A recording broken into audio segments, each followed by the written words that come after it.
sei como não deram destaque para isso. Vocês viram o esculacho que o Lédio Carmona, vascaíno, deu nos jogadores do Vasco? Não viram? Vamos ver aqui pra gente debater, porque olha, essas próximas 3 rodadas aí no Campeonato Carioca precisa de uma resposta, né? E o Pedrinho também falou, olha, e falou bastante, tanto que eu tive que cortar, né, separar algumas respostas pra gente debater nesse vídeo, e tem algumas pros próximos aí também, porque eu tava vendo agora uma que eu nem separei, ele falando de um jogador que ganha 480 mil e não é nem relacionado. Quem é? Mas deixa isso pra lá. A resenha hoje tá boa porque o Pedrinho falou sobre o Rony, Bruma, investimento, dinheiro, trabalho, tirar a bunda da cadeira, respondendo alguns aí, né, família vascaína. Então, hoje o vídeo tá bom e eu quero muito a sua opinião. Eu preciso, antes, fazer um pequeno desabafo aqui. Que é isso, Thiagão? Em relação a tudo que eu ouvi agora do Pedrinho. Você vai acompanhar aqui no canal Vasco em Família. Eu acho muito interessante alguns profissionais, jornalistas vascaínos, que há cerca de, 2 anos atrás, o discurso era esse. Não dá para resolver em 1 ano 20 anos de merda. Isso era uma defesa, ter o entendimento à época da 777, que tinha Luiz Melo, que tinha aquela galera toda que você conhece. E aí, nesse momento, o que mudou? Melhorou alguma coisa? Porque até onde eu sei, piorou, né? Porque a 777 aumentou a dívida do Vasco. Então por que o discurso para alguns jornalistas mudou? Eles mudaram. Agora é incompetência, agora tem que dar uma resposta. A janela do ano passado foi terrível. Esse ano de novo, entende a parada? Ah, Thiago, mas você não tem que defender. Eu não estou defendendo. Eu estou sempre pontuando aqui que a gente precisa entender que existe uma dificuldade muito grande, financeiramente falando, e o Pedrinho pontuou isso aqui. E falou, vocês vão acompanhar aqui. Mas claro que tem que ter cobrança. Agora, essa galera que não cobrava lá atrás e cobra agora, é isso que eu estou pontuando, sabe? Porque o Pedrinho, ele entende, pô. Ele está representando um grande clube do futebol brasileiro. Então ele vai sofrer pressão, cobrança, vai ser assim no Palmeiras, vai ser assim, né, em qualquer clube grande do Brasil. Então cobrar o Pedrinho, claro que isso tem que acontecer, ele sabe disso. Senão o cara fica confortável também. Agora, é uma cobrança entendendo, né? Entendendo? E ele vai pontuar isso aqui sobre o Brian, sobre, né, o Rony, sobre o Bruma. E aí eu fico pensando, família vascaína, eu lembro de uma situação em 2021, né, que o Vasco permanece na Série B, e aí na segunda janela o Vasco não tinha pisado no G4. Vasco da Gama, disputando uma Série B, não tinha pisado no G4. A segunda janela, sabe quem veio? Até o Nenê chega depois lá, o Nenê quis voltar, Valber, sabe? E não tinha esse tipo de cobrança, né? Tinha ali, a galera bem, né? E aí a 77 assumiu a mesma coisa e hoje, ó, é isso, né? Vamos lá, vamos resenhar aqui. Mas antes, deixa eu te pedir aquela moral. Se não for inscrito aqui no canal Vasco em Família, se inscreve, deixa o like e ativa o sininho de notificação para não perder os próximos vídeos. Vamos seguir aqui a nossa resenha, fazer aquela resenha rápida. Eu toco, você devolve. Tá na tela, vamos falar aqui sobre Felipe Coutinho. Tá aí, ó. Uma prova que o problema do Coutinho não foi grave, foi que o jogador esteve no campo no treino de hoje, correndo normalmente. O clube decidiu preservá-lo contra o Sampaio Corrêa para ele jogar 100% contra o Flamengo. Tá aí uma excelente notícia. Falando de camisa 10, também tá na tela. Guilherme Estrela reapareceu fazendo atividades no campo no treino desta sexta-feira. Mais uma boa notícia, né? Eu sempre comento aqui com vocês, né, que em relação aos jogadores lesionados, né, Estrela, Adson e o David, o Estrela é que fica ali, né, em segundo plano, mas sei lá, né, porque Coutinho, né, essas coisas, Payet nem se fala, Payet deu um chute para lateral outro dia, né, de repente, quem sabe aí o Estrela possa assumir essa bronca, é difícil, eu sei, mas é um jogador que tem recurso, né, de repente pode ajudar o Vasco aí no decorrer da temporada, mesmo eu acreditando, né, muito ainda no Felipe Coutinho, não é possível, cara, vai entregar nesse ano de 2025. Falando aqui agora do nosso artilheiro, Verratti, tá aí, ó, o Vasco registrou um novo contrato com Pablo Verratti no bid da CBF. Além do aumento salarial, o atacante renovou o vínculo até o fim de 2026, tá aí. uma confusão, né? Uma novela essa situação aí do Verratti, mas ainda bem que deu tudo certo, o Vasco conseguiu chegar ali num valor que ele gosta, então tá motivado, e é um cara muito importante. Eu sei que tem uma galera que tá sempre pontuando a questão que o Verratti não participa muito do jogo, não tem tanta qualidade, mas ele até deu uma assistência pro Felipe Coutinho, e eu até concordo, tá? Eu até concordo com vocês que o Verratti tem muita dificuldade com a bola, com a pelota nos pés. Mas assim, família, é difícil você achar um atacante com essa qualidade de participar e que marque os gols, é muito difícil, custa caro, então é bom a gente dar valor pro que a gente tem, né? Porque o Verratti, mesmo com toda essa dificuldade e a bola não chega, mesmo assim ele faz milagre e marca os gols. Nesse momento é artilheiro do campeonato carioca, então vamos dar valor aí para o Pirata, porque opera milagres com a camisa do Vasco, então que bom que tá tudo certo aí em relação a essa renovação. Falando aqui agora da Copa do Brasil, confronto definido, tá aí. O Vascão já tem confronto garantido contra o União Esporte Clube pela Copa do Brasil. Isso aqui me pegou na postagem, na legenda, ó. E aí, o Vasco é o favorito no duelo? Ai, ai, ai, ai, ai. É uma brincadeira de mau gosto, né? Mas assim, aquele vascaíno, sei lá, por motivos de trabalho, de repente uma resenha, né, um passeio com a família, ele não acompanhou as últimas 2 partidas do Vasco, ele vai ver essa legenda aqui, tô fazendo um sinal feio aqui debaixo da mesa, tá? Respeito o Vasco, mídia isso, né? Agora, quem acompanhou a partida contra o Volta Redonda e contra o Fluminense, fica assim, ó, sei lá, hein? Não é a família vascaína. E aí, eu vou até trazer esse desabafo do Lédio Carmona, que é bem interessante pra gente trocar uma ideia sobre as próximas partidas do Vasco. Mas antes, vale pontuar, tá aí, ó, caso o Vasco se classifique para a segunda fase da Copa do Brasil, o Vasco enfrentará o vencedor entre Barcelona de Rondônia e Nova Iguaçu. Olha, o Nova Iguaçu tá sempre dando um trabalho aí para o Vasco, mas é aquilo, família vascaína, a gente precisa melhorar a nossa performance, né? Torcer para chegar aí algum atacante que possa já, né, ser titular e ajudar na frente, porque, sinceramente, eu tô bastante preocupado aí com as últimas atuações do Vasco, porque, assim, você pode até estar achando que eu tô exagerando, mas não é. A gente não consegue tirar absolutamente nada dessas 2 partidas. Na parte, né, tática da coisa, do coletivo, nada, um time totalmente desorganizado, e o pior de tudo é que individualmente, muita gente assim, como eu tô falando, abaixo da merda. É muito jogador do time titular e entra também, não consegue contribuir. Muita gente matando a planta. Então, família, é difícil você pegar esse tipo de confronto, né, na Copa do Brasil, né? Eu não me recordo agora, depois eu vou até ver, né, a questão do regulamento aí dessa primeira fase, mas imagino que, né, é complicado ali, se perder o jogo tá fora. Então, assim, família vascaína, difícil, difícil. E aí você pode estar falando o seguinte: ô, Thiago, você é um mala sem alça. Calma. Olha o que o Lédio falou no programa de quinta-feira. Vale a pena acompanhar. Se liga só. O Vasco fez, na minha opinião, uma partida indecorosa. É o adjetivo que eu vejo indigno. Eu não queria falar isso, não, ainda bem que você falou. Horrível. Nos últimos anos, mesmo no ano de rebaixamento, eu não vi o Vasco jogar tão mal. E o que mostra um pouquinho a questão dos estaduais que você falou. Que engano. Quando o Vasco faz 1-0... O Vasco era o líder do Campeonato Carioca. Exato. Ele faz 1-0, era o líder do Campeonato Carioca. Estava acompanhando com vocês, você desceu ali desceu a tabela, Vasco, primeiro colocado. E aí você foi lá, tomou a virada. A gente vê que o futebol, o Carioca é difícil você ter um parâmetro no Carioca. Era um líder sem disputar um clássico. Exatamente. Estava invicto sem disputar um clássico. Vai ter mais 2 clássicos. O primeiro que disputou contra um time que vem mal das pernas, perdeu de 2-1. Exatamente. E é por isso que eu não entendo, a insatisfação que tomou conta do Vasco na reta final de Campeonato Brasileiro com a campanha que o Vasco fazia no campeonato. Eu achei a campanha no Brasileiro muito melhor do que a expectativa mais otimista que se podia ter. Essa é a realidade do Vasco, cara. A campanha do Vasco nos brasileiros, no brasileiro do ano passado, a classificação para o Sul-Americano, foi uma das melhores notícias do Vasco nos últimos anos. Concordo com você. Eu não consigo entender quem foi tratada como um fracasso, quando deveria ser assim.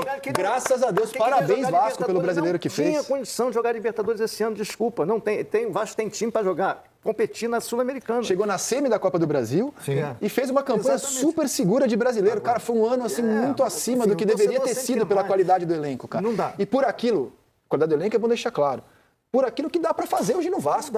É o que dá pra fazer hoje no Vasco. Por isso que eu digo, perder um clássico pro Fluminense é normal. Como o Fluminense perdeu pro Vasco também é normal. Eles trocam. Um ganha um. Ano passado o Vasco ganhou, o Fluminense ganhou no Campeonato Carioca, o Vasco ganhou no Brasileiro, o Fluminense também ganhou no Brasileiro.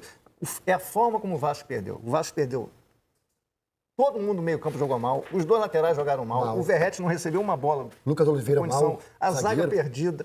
Tudo ruim, cara. Tudo ruim. Perdia dividida, o time parecia sem saúde, sem intensidade nenhuma. O Fluminense ganhava as divididas, os jogadores todos atrapalhados, fazendo falta de quinta série, que eu quero dizer, falta boba. Falta de quinta série. O Verratti estava sem paciência. Empurrando o jogador, ele deu um empurrão já no final. Cara, eu volto a dizer, a atuação do Vasco ontem foi indecorosa. É claro que o Lédio Carmona tem muito mais qualidade técnica nas palavras, né? Mas eu falei exatamente isso aqui no meu pós-jogo. Falei, cara, eu tô numa máquina do tempo. Eu voltei pra 2021, que eu tinha que aturar Zé Gabriel, Marquinhos Gabriel, Morato. Eu voltei pra 2018, do grande Alberto Valentim. 2022, né? Todos aqueles anos de dificuldade, Ribamar, Neto Borges, Aislan. Cara, parecia exatamente isso essa partida de quarta-feira. Nada. Absolutamente nada. E aí, pra pontuar o que ele falou aqui, que o Vasco tava perdendo nas divididas e tudo mais, até comentei com um amigo hoje, deu, né, assim, a nítida impressão, parecia que os atletas também estavam, sei lá, com um ano de salário atrasado, 7 meses, 5 meses. Nossa Senhora, o que a gente viu contra o Série C foi assustador. Assustador, então eu assino embaixo tudo o que o Lédio falou. E aí a gente tem confrontos importantes, né, nos próximos dias, no Campeonato Carioca, Sampaio Corrêa e 2 clássicos. Alguma coisa precisa mudar. E vale pontuar aqui, família vascaína, que o Carille precisa ser ousado nesse momento. A gente vem debatendo isso aqui, por exemplo, no jogo contra o Sampaio Corrêa, o Payet deve assumir ali a vaga de titular. Você vai com a mesma ideia de tentar chegar no gol do adversário, no toque, esquece isso, não vai funcionar, isso não vai dar certo. Cara, você precisa ter jogadores numa sintonia de movimentação, de passe, então você também tem o adversário correndo, te mordendo, como é que o Volta Redonda fez com o Vasco. O Vasco não conseguia trocar passes, cara. Enquanto o Fluminense da mesma forma, passava da linha aqui do meio de campo, nada. O Vasco nem tocava no campo, no setor ofensivo. Então, assim, chega dessa ideia. Chega dessa ideia. E aí, é o que eu venho falando aqui, não estou dizendo que o Alegria, que o Zuccarello, eles vão resolver esse problema. Não, e muito provavelmente não vai acontecer de fato, porque são jovens, podem sentir a pressão, mas o que eu estou dizendo aqui é pra gente tentar tirar alguma coisa dos principais jogadores. Dá pra me entender? Porque você ter o Payet sem nenhum jogador pra aproveitar a qualidade de passe dele, não adianta. Então, de repente, você bota uma Alegria ali, Payet dominou, olhou a Alegria, né, projetou pra buscar o passe, aquela bola lá. Tem que ter, pô, tem que ter. Então, assim, sinceramente, o time que eu colocaria nesse jogo contra o Sampaio Corrêa, mantém ali, né, os 3 volantes, Jair, Tietê e Paulinho, Payet de meio armador no comando de ataque, eu, Thiago, Verratti, Alegria. Verratti, Alegria, tem que ter alguém pra correr na frente. E aí, família, eu finalizo aqui o nosso vídeo, fiz um resumo, né, de algumas respostas do Pedrinho, bem interessante para você acompanhar. Se você não acompanhou todas as respostas, vai estar aqui no canal Vasco em Família, ele falando sobre o Bruma, Rony, Brian Rodrigues, a questão também dos valores, né, que os jogadores estão pedindo aí, tá bem salgado o papel colorido. Manda uma mensagem para você também no final do vídeo em relação à paciência. Tá na tela. Uma situação muito bem acertada com o Bruma, um jogador que ninguém falou e o nosso scout identificou de uma forma muito positiva, e depois que o nome veio à tona, todo mundo falou que era um grande jogador. E a gente estava tudo acertado, papel timbrado do Braga, o contrato enviado para o atleta com todos os pedidos. E no último dia da janela de Portugal, não foi da nossa, aconteceu uma coisa muito inusitada, onde o Di Maria machuca no Benfica, o Benfica tem um jogador próximo, último dia de janela, e é uma opção do jogador. O documento estava com ele, o contrato estava com ele, e a gente estava esperando o retorno do empresário, onde ele não retornou, justamente por esse imbróglio. Então, assim, a gente está em busca de atacantes de velocidade, não agora, já há algum tempo, mas toda essa dificuldade às vezes atrapalha um pouquinho. Rony ainda é uma possibilidade? Alguns nomes de velocidade que não adianta esconder muito, porque análise de mercado, análise de desempenho, todo mundo tem tudo mapeado de todas as prateleiras, assim. Então são os nomes que rodam aí, que vocês falam praticamente diariamente nos programas. Eles acharam que a gente estava negociando com o Bruma naquela semana que o negócio deu errado. Não, o negócio do Bruma já está há muito tempo. Só que, se o meu CEO diz que eu tenho um orçamento de 5 milhões de dólares para o ano, sabendo que eu tenho mais uma janela, eu tenho que criar um mecanismo financeiro para conseguir contratar jogadores. Quando eu quero um jogador de uma prateleira acima, como é o Bruma, que era um jogador de 7 milhões de euros, a gente tem que cair numa lógica financeira. Se eu tenho 5 de dólares para investir, e o jogador vale 7, 8 de euros, teoricamente eu não tenho dinheiro para pagar à vista e descumprir um orçamento me passado pelo CEO. O que a gente começa a fazer? Vamos negociar, porque a gente quer um jogador de prateleira superior. Nisso eu ofereço, estou dando um exemplo, tá? Não foi exatamente essa conta. Eu ofereço $2 milhões no primeiro ano, $1 milhão no segundo, e assim vai. Para quê? Para que se eu dou $2 milhões nesse ano, eu ainda tenho mais 3 para gastar. Obviamente, se o clube lá quer 7, existe um contraponto, existe uma negociação, e assim começam as conversas. Então não é simples que as pessoas acham, você tem 7 milhões, tem 5 milhões, pega lá e dá 5 milhões. Não, não é assim. Então eu levo uma desvantagem na negociação. É muito fácil para eu me proteger e ser responsável. Se eu quiser me proteger, eu vou lá e pago, e finjo que pago a inicial, não pago mais nada, e vamos tocando o barco e fica devendo como foi feito a vida inteira. Eu já falei que eu não vou fazer isso. Dói no meu ouvido muito mais do que no ouvido do torcedor. Porque é o meu CPF que está aqui. Então, assim, eu vou ser responsável com o clube. Nós fomos agressivos, ninguém fica no sofá. Ninguém fica no sofá, como as pessoas falam, tinha que ter ido lá. A gente tem que ir no atleta quando existe qualquer tipo de dúvida do atleta. Não tinha dúvida nenhuma. Eu tenho um papel timbrado do Braga, eu tenho um contrato enviado para o atleta com todos os pedidos que foi feito e chegou lá para ele assinar. Quando chegou num período, o empresário parou de responder. Eu comecei a ir muito mais forte no empresário, querendo uma resposta. Quando deu na cabeça dele, ele resolveu me ligar para falar que tinha entrado no circuito Benfica, que era a última janela não minha. Não era o último dia da janela minha, era o último dia da janela de Portugal, que através da lesão do Di Maria, o Benfica foi lá e foi em cima. E o jogador, na lei portuguesa, tem que estar no local ainda para assinar. Então, assim, é muita coisa que se fala que não é verdadeira. E a gente precisa entender o que é político, o que causa o caos e o que não é. A necessidade por um atacante, ela é clara e óbvia, a gente já está no mercado há muito tempo. Só que a gente tenta a primeira prateleira nas nossas condições. Não é prateleira para os outros clubes que têm muito mais dinheiro. É a primeira prateleira que a gente pode. Eu acho que vai, Fábio. Assim, isso já é dito por muitos, né? Não por mim só. Desculpa. Não por mim só, mas já foi dito pelo Marcelo Paes, foi dito agora pelo Paulo Brax. E aí a gente está falando de números muito elevados, que muitas vezes eu compreendo que muitos gestores... A luz está caindo aqui. Eu compreendo que muitos gestores, devido à pressão enorme que nós sofremos, às vezes cedem e extrapolam a questão financeira. Então a gente fala que às vezes o jogador que é reserva de uma outra equipe ganha um salário de 1 milhão, 1 milhão e 100. Então, assim, é muito difícil. Mas, como eu falei, quando eu assumo essa responsabilidade, e ninguém botou uma arma na minha cabeça para eu estar aqui, eu já sabia que eu enfrentaria dificuldades. Obviamente, quando a gente entra, a gente percebe que o buraco é muito maior. Eu não vou ceder, obviamente, a uma pressão e gastar mais do que eu posso. Mas que os valores são absurdos, são absurdos. Não jogadores que são extra-série, que realmente merecem, mas jogadores que têm um futebol dentro de uma normalidade, só que com negociações, com transferências muito caras, com salários muito altos, e isso uma hora vai estourar. Alguns clubes vão estourar, e os clubes que já são SAF, a responsabilidade é muito maior, porque é uma empresa, então você falha. E o Vasco é SAF. Então, assim, a responsabilidade é grande. O clube, eu não vou faltar com ela. Tem muitos jogadores que a gente está atrás, que são jogadores que estão no mercado. O Rony é um deles. É um jogador que a gente tem interesse, como outros a gente tem. É uma negociação difícil também, vocês sabem os valores. Mas eu já deixei claro, enfim. É um jogador que a gente deseja. A gente já conversa há bastante tempo. Entendeu? Tem outros, por exemplo, que o Vasco poderia assinar um pré-contrato, tipo o Fábio Balbuena ou até o Brian Rodrigues? O Brian, a resposta que foi dada do América, que ele seria negociado no meio do ano. Nós, obviamente, gostaríamos que a gente tivesse um contrato, obviamente, nos assegurando que ele vai assinar com a gente no meio do ano. Isso não aconteceu. Então a gente só recebeu uma informação que ele só seria liberado no meio do ano. A gente pediu para que a gente assinasse o contrato e isso não aconteceu. Mas publicamente para a torcida, que eu posso prometer trabalho, dedicação, honestidade, sinceridade, transparência, onde tudo que muitos tentam fazer e mostrar para o torcedor é algo diferente.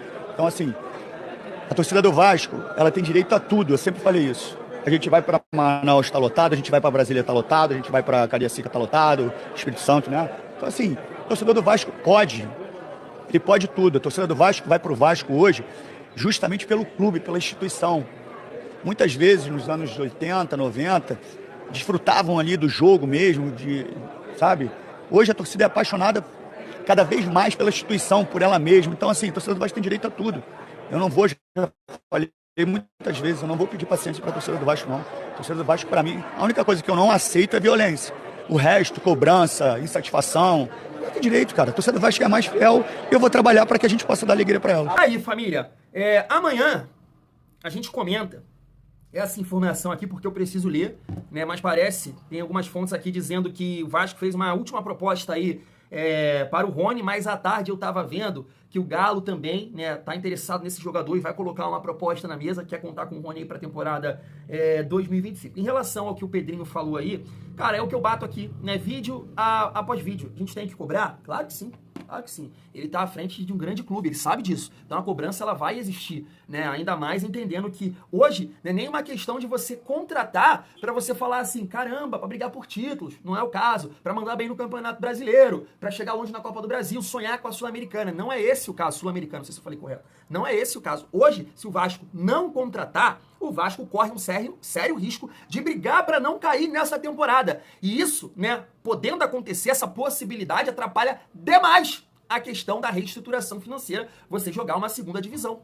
Porque sem esse jogador, isso vai ficar complicado, vai ficar difícil. Então a cobrança ela tem que existir. Agora, o ponto que ele toca ali, até, né, a cobrança é política ou realmente tem ali fundamento? Porque é o que eu tô falando aqui. Tem um certo jornalista, que eu até uso bastante aqui, né? Gosto né? Utilizo as informações, algumas opiniões para debater aqui, mas é muito interessante a mudança de postura. Como é que na 777 o caso era? O discurso era 20 anos? Cara, não vai dar para resolver num ano. Passa 2 anos, nada mudou, a questão financeira piorou, e aí o discurso muda. Não é esse de, poxa, não dá para resolver 22 anos em um ano. Reestruturação financeira leva tempo, vai levar tempo até o Vasco ser forte no mercado, conseguir realmente, né, fazer altos investimentos. Não, o trabalho é de incompetência, não sei o quê, tira a bunda da cadeira. Aí eu acho bem interessante. Quero saber a opinião de vocês. Fui!